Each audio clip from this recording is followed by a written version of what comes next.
Hello दोस्तों, राम राम, सत श्री अकाल। मैं उम्मीद करता हूँ कि आप सभी ठीक होंगे और अपनी तैयारी है वो भी अच्छे से कर रहे होंगे। आज हम राजस्थान का भौगोलिक विभाजन है उसका टेस्ट सीरीज है वो पहला वीडियो जारी कर रहे हैं।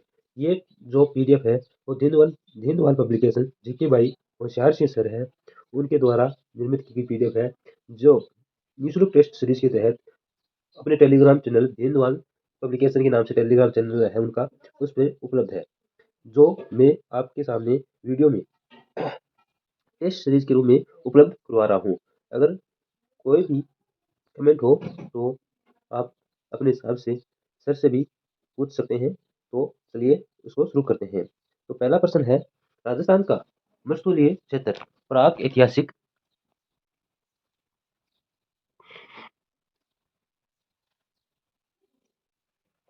राजस्थान का मरुस्थलीय क्षेत्र प्राक ऐतिहासिक काल के किस भाग का अवशेष है? तो किस भाग का अवशेष है? वो है 33 सागर का अवशेष है।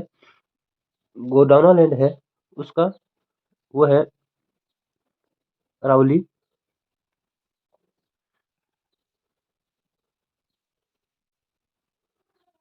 गोंडवाना लैंड और हाड़ौती है, वो है गोंडवाना लैंड के 33 सागर की बात करें तो पूर्व मैदानी भाग और मरुस्थलीय प्रदेश है वो है 33 सागर के। अगला प्रश्न है, राजस्थान पश्चिमी मरुस्थलीय प्रदेश में राजस्थान की कितनी प्रतिशत जनसंख्या पाई जाती है? तो राजस्थान की जनसंख्या है वो कितनी पाई जाती है? 40%। राजस्थान की जनसंख्या है वो पाई जाती है 40%। इसका सही जवाब होगा। अगला प्रश्न है, राष्ट्रीय कृषि आयोग राष्ट्रीय कृषि आयोग ने राजस्थान के कितने जिलों को मरुस्थलीय माना है? राजस्थान के कितने जिलों को मरुस्थलीय माना है? वो माना है 12 जिलों को। कितने जिलों को?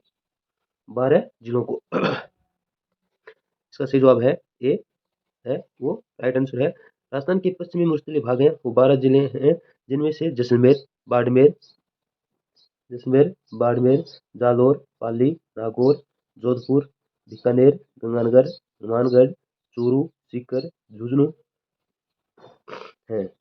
अगला प्रश्न है, राजस्थान के रेतीले शुष्क व अर्ध शुष्क प्रदेश को विभाजित करने वाली वर्षा रेखा कौन सी है? जो राजस्थान के रेतीले शुष्क व अर्ध शुष्क प्रदेश को विभाजित करने वाली वर्षा रेखा कौन सी है? वो है 25 सेंटीमीटर वर्षा रेखा। अगर बात करें राजस्थान की तो इस प्रकार से अपना राजस्थान है और यहाँ पे है अरावली, और इस क्षेत्र को जो बांटता है वो है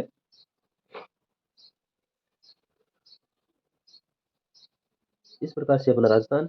जो अरावली है वो इस प्रकार से है, और यहाँ पे जो रेतीली शुष्क मैदानी प्रदेश और अर्ध शुष्क क्षेत्र है, यह इस क्षेत्र को जो पश्चिमी मध्य प्रदेश को बांटने वाली रेखा है वो है 25 सेंटीमीटर वर्षा रेखा।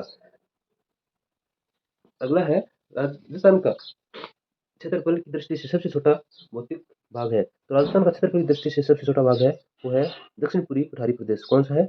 दक्षिण पूर्वी पठारी प्रदेश। 4 नंबर ऑप्शन है इसका राइट आंसर है। अगर सबसे बड़े भाग की बात करें तो पश्चिमी मरुस्थलीय प्रदेश है। पश्चिमी मरुस्थलीय प्रदेश है। राजस्थान के किस जिले में सभी प्रकार के बालू का स्तूप पाए जाते हैं? राजस्थान के किस जिले में सभी प्रकार के बालू का स्तूप पाए जाते हैं? तो वो है जोधपुर। किसमें? जोधपुर में। अगर बालू का स्तूपों को जैसलमेर में स्थानीय भाषा में क्या कहा जाता है? अगला प्रश्न है, बालू का स्तूपों को जैसलमेर में स्थानीय भाषा में क्या कहा जाता है? तो दरियन कहा जाता है। क्या कहा जाता है? दरियन। अगला प्रश्न है, पश्चिमी मरुस्थलीय प्रदेश की मिट्टी पश्चिमी मरुस्थलीय प्रदेश की मिट्टी है वो है रेतीली बलुई मिट्टी। पश्चिमी मरुस्थलीय प्रदेश की मिट्टी है रेतीली बलुई मिट्टी है वो है पश्चिमी मरुस्थलीय प्रदेश की। अगला प्रश्न है, राजस्थान के किस जिले में कुबड़ पट्टी फैली हुई है? तो राजस्थान के किस जिले में कुबड़ पट्टी फैली हुई है? तो नागौर में। किस जिले में फैली हुई है? नागौर में।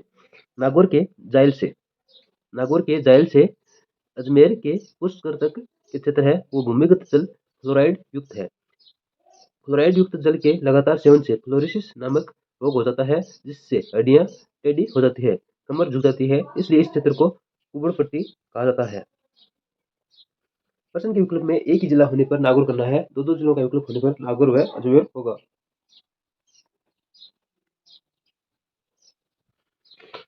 शेखावाटी क्षेत्र में पशु चारागाह के मैदानों को कहते हैं, शेखावाटी के पशु चारागाह के मैदानों को कहते हैं बीड। क्या कहते हैं? बीड। इसका सही जवाब है वो है ऑप्शन नंबर 4। अगला प्रश्न है, पवनों की दिशा के समकोण पर बनने वाले बालू का स्तूप है। तो अनुप्रस्थ बालू का स्तूप है वो पवनों की दिशा के समकोण पर बनने वाले बालू का स्तूप है। इसका सही जवाब है ऑप्शन नंबर 2। अगला प्रश्न है, राजस्थान के राजस्थान में सर्वाधिक रन किस जिले में पाए जाते हैं? राजस्थान में सर्वाधिक रन है वो जैसलमेर जिले में पाए जाते हैं। इसका सही जवाब है वो है ऑप्शन नंबर 2। अगले प्रश्न की बात करें तो पूर्ण रेतीला मृस्थल कहलाता है। पूर्ण रेतीला मृस्थल है वो है इर्ग कहलाता है। ऑप्शन नंबर 3 है इसका सही जवाब होगा। ऑप्शन नंबर 3 इसका सही जवाब होगा। पूर्ण रेतीला मृस्थल है वो इर्ग कहलाता है। लाठी सीरीज क्षेत्र है वो जैसलमेर में मिलती है, जो मोहनगढ़ से पोखरण तक फैली हुई है। जैसलमेर जिले में पोखरण से मोहनगढ़ तक भारत पाक सीमा है, उसके सारे भारत पाक सीमा के सारे 80 किलोमीटर लंबाई में पृथ्वी के अंदर बहते मीठे पानी की जलधारा है। इसे भूगर्भिक जलपट्टी या लाठी सीरीज के नाम से जाना जाता है, जहाँ पे चंदन नलकूप है वो भी स्थित है, जो राजस्थान का थार का गढ़ा कहलाता है। अगला है, छप्पन की पहाड़ियाँ किस जिले में स्थित है? तो राजस्थान में छप्पन की पहाड़ियाँ है वो बाड़मेर जिले में स्थित है। इसका राइट आंसर 1 होगा। अगला प्रश्न है, सॉरी इसकी व्याख्या भी थोड़ी देर रखिए। बाड़मेर में सिवाना से मोकलसर तक लगभग 11 किलोमीटर लंबाई में गोलाकार पहाड़ियाँ हैं, जो छप्पन की पहाड़ियाँ कहलाती है। माना जाता है कि 56 छोटी बड़ी चोटियाँ होने के कारण इन्हें छप्पन की पहाड़ियाँ कहा जाता है। तो छप्पन की पहाड़ियाँ क्यों कहा जाता है? क्योंकि यहाँ पे 56 है वो छोटी बड़ी चोटियाँ हैं, जिसके कारण इसे छप्पन की पहाड़ियाँ कहा जाता है। अगला प्रश्न है, राजस्थान के किस क्षेत्र में बालू का स्तूप मुक्त क्षेत्र पाया जाता है? जो यहाँ पे बालू का स्तूप है वो नहीं पाया जाता है, वो क्षेत्र कौन सा है? तो बालू का स्तूप मुक्त क्षेत्र है वो है फलोदी, जोधपुर, पोखरण, जैसलमेर, बालोतरा, बाड़मेर। ये क्षेत्र है राजस्थान के 3 जिलों को मिलाकर है बालू का स्तूप मुक्त क्षेत्र बनता है, जो है फलोदी, पोखरण, बालोतरा। अगला प्रश्न है, राजस्थान में सर्वाधिक गतिशील अर्धचंद्राकार बालू का स्तूप, सर्वाधिक गतिशील अर्धचंद्राकार बालू का स्तूप कहलाते हैं तो बरखान कहलाते हैं। क्या कहलाते हैं? बरखान। अगला प्रश्न है, मरुस्थलीय प्रदेश का उत्तर पूर्वी ऊंचा भाग कहलाता है। मरुस्थलीय प्रदेश का उत्तर पूर्वी ऊंचा भाग थली कहलाता है।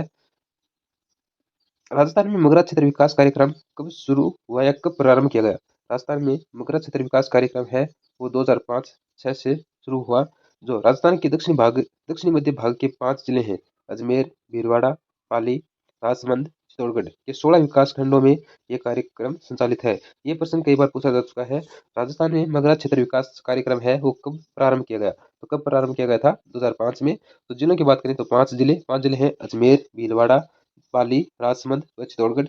और विकास खंड है 5 जिलों के 16 विकास खंड। अगला प्रश्न है, डूंगरपुर व बांसवाड़ा के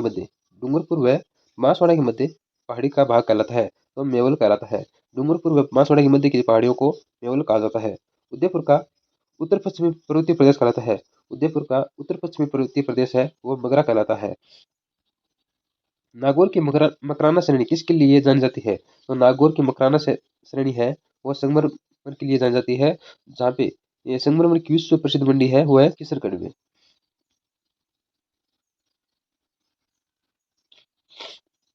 किस नदी का प्रवाह क्षेत्र गोडवाड़ प्रदेश कहलाता है?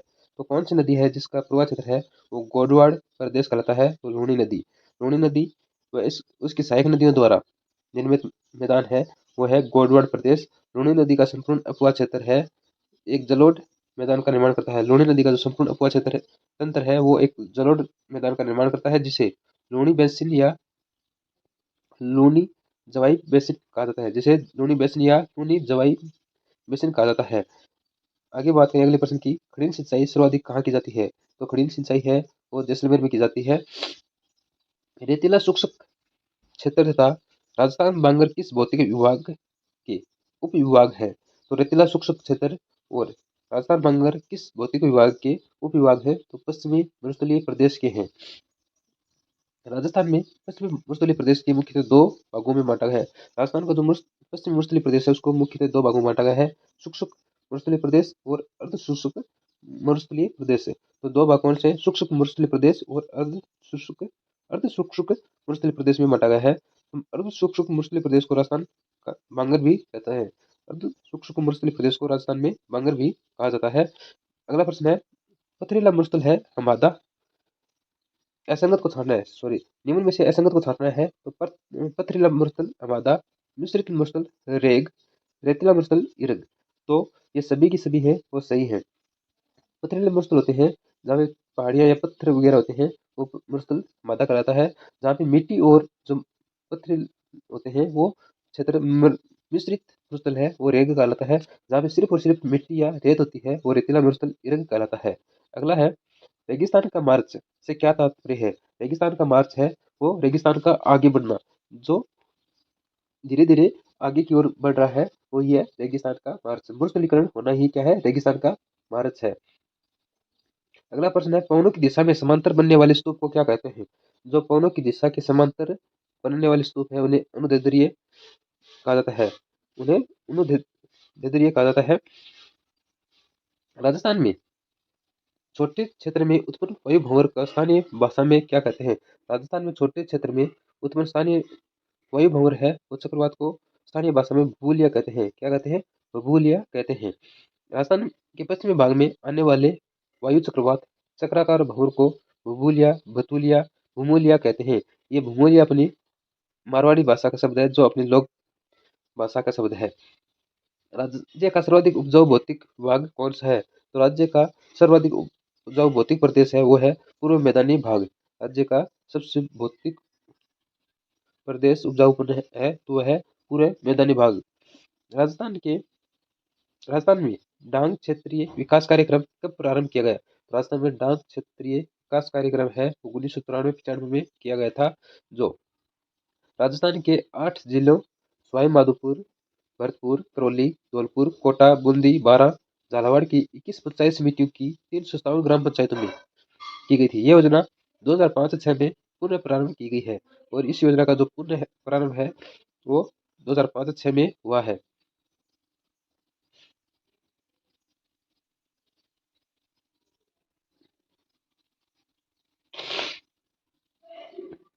अगला प्रश्न है, अरावली पर्वत तथा दक्षिण पूर्वी पठारी भाग हाड़ौती पठार भी कहते हैं, जिसे किसका अवशेष माना जाता है? तो अरावली पर्वत और दक्षिण पूर्वी पठारी भाग या हाड़ौती है वो गोंडवाना लैंड का अवशेष है। किसका अवशेष है? गोंडवाना लैंड का अवशेष है। ठीक है, इसका सही जवाब है वो option number 4 Gondwana land. Colonel James Tod ने मंदिरों की दिखता होने के कारण अबू पर्वत को हिंदू ओलंपस कहा है। ये थोड़ा मिसप्रिंट हुआ है। अगला प्रश्न है, अरावली पर्वत श्रृंखला का सबसे कम विस्तार किस जिले में है? अरावली पर्वत श्रृंखला का सबसे कम विस्तार है वो अजमेर जिले में है। अगला है, किस शहर के आसपास पहाड़ियों से घिरा कस्तूरीनुमा क्षेत्र? कस्तूरीनुमा क्षेत्र है वो गिरवा उदयपुर के आसपास घिरा कस्तूरीनुमा क्षेत्र है उदयपुर है के आसपास, जो गिरवा के नाम से जाना जाता है। आकृति संरचना की दृष्टि से किस पर्वत श्रृंखला की तुलना संयुक्त राज्य अमेरिका की अपलेशियन पर्वत श्रृंखला से की जाती है? तो अरावली की जाती है। किसकी की जाती है? अरावली की। अगर वाद्य यंत्र की बात करें तो जो तंदूरा होता है या तानतुरा होता है उससे की जाती है। और मध्य या फिर हेयर पिन, एक महिला की जो बालों में लगाने वाली हेयर पिन होती है उसके समान भी इससे की तुलना की जाती है। मध्य अरावली की सबसे ऊंची चोटी है गोरमजी। मध्य अरावली की सबसे ऊंची चोटी कौन सी है? गोरमजी, जिसकी ऊंचाई है 933 मीटर और ये अजमेर में स्थित है। तारागढ़ है वो अजमेर में 873 मीटर है। जरगा व रागा पहाड़ी के मध्य का क्षेत्र क्या कहलाता है? जरगा व रागा पहाड़ी के मध्य का क्षेत्र है वो देश हैरो कहलाता है। निम्न में से कौन सा दर्रा अजमेर में नहीं है? तो अजमेर में स्वरूपा घाट है, कछावली है, पीपली है, ये तो तीनों है। लेकिन जो बरदरा है वो पाली में स्थित है। बरदरा कहाँ पे स्थित है? पाली में। बरदरा बरदरा पाली में स्थित है। ये ब्यावर को पाली से जोड़ता है।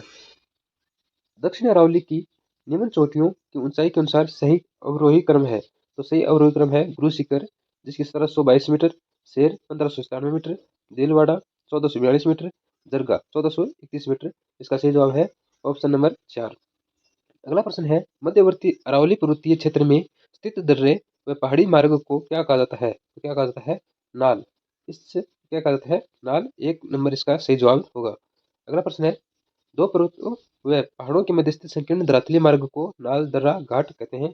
अगला प्रश्न है, सूरा घाट दर्रा कहाँ स्थित है? सूरा घाट दर्रा है वो मध्य अरावली में स्थित है। कहाँ पर स्थित है? मध्य अरावली में। सूराघाट दर्रा मध्य अरावली में अजमेर जिले में स्थित है। यह अजमेर जिले को भीलवाड़ा जिले से जोड़ता है। यह है जो अजमेर जिले को भीलवाड़ा जिले से जोड़ता है, और सूराघाट है वो मध्य अरावली में स्थित है। अबू पर्वत खंड किससे निर्मित है? अबू पर्वत खंड है वो ग्रेनाइट से निर्मित है। अब आपको सुमेलित करना है। तो सुमेलित में एक तरफ पर्वत और पठार दिए गए हैं, और दूसरी तरफ सिरोही सॉरी जिला दिए गए हैं। तो मेसा का पठार है वो कहाँ पे स्थित है? चित्तौड़गढ़ में। मेसा का पठार चित्तौड़गढ़ में स्थित है। भोराट का पठार उदयपुर में। भोराट का पठार है वो उदयपुर में स्थित है। उड़िया का पठार सिरोही में। उड़िया का पठार सिरोही में। कंकनवाड़ी का पठार अलवर में। राज्य की आदिवासी जनजातियां मुख्यतः राज्य के किस भौगोलिक क्षेत्र में निवास करती है? जो आदिवासी जनजातियां हैं वो अरावली पर्वतीय प्रदेश में निवास करती है। सुमेलित करना है पर्वत और ऊंचाई। तो सुंदा पहाड़ी जालोर है, उसकी ऊंचाई है 991 मीटर। उसकी ऊंचाई है 991। ऋषिकेश चोटी सिरोही की ऊंचाई है 1017 मीटर। जयराज पहाड़ी सिरोही की है 1090 मीटर। अचलगढ़ चोटी है सिरोही में, उसकी है 1380 मीटर। तो 1 2 3 4। अरावली पर्वतमाला सुदूर दक्षिण में कहाँ से प्रारंभ होती है? अरावली पर्वतमाला है वो पालनपुर से शुरू होकर रायसीना की पहाड़ी है वहां तक जाती है, जिसकी लंबाई 692 किलोमीटर है। और राजस्थान में इसका क्षेत्र है वो 500, जो इसका जो फैलाव है वो 550 किलोमीटर लंबा क्षेत्र में फैली हुई है। आडावाल पर्वत राज्य के कौन से जिले में स्थित है? तो आडावाल पर्वत है राज्य के बूंदी जिले में स्थित है। कौन से जिले में? बूंदी जिले में। अगला है, पूर्व सिरोही क्षेत्र में तीव्र ढाल वाली उबड़ खाबड़ कटक पहाड़ियां स्थानीय भाषा में कहलाती है। स्थानीय भाषा में भाकर कहलाती है, जिसका आंसर 3 होगा। अगला है, ढेबर दर्रा किस जिले में स्थित है? ढेबर दर्रा है वो उदयपुर जिले में स्थित है। कहाँ पर स्थित है? उदयपुर में। अगला प्रश्न है, ढेबर दर्रे से गोमती नदी निकलती है। ये नदी जयसमंद झील में जाकर गिरती है, इसलिए जयसमंद झील को ढेबर झील भी कहा जाता है।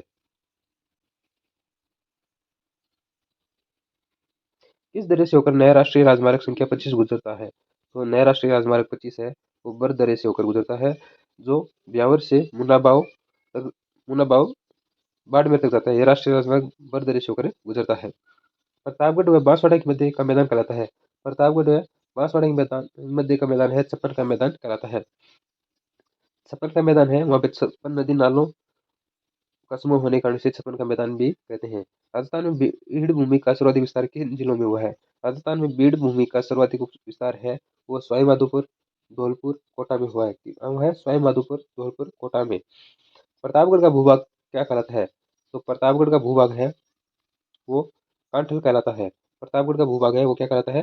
कांठल कहलाता है। अगला है, ये माही नदी का किनारा कांठल कहलाता है।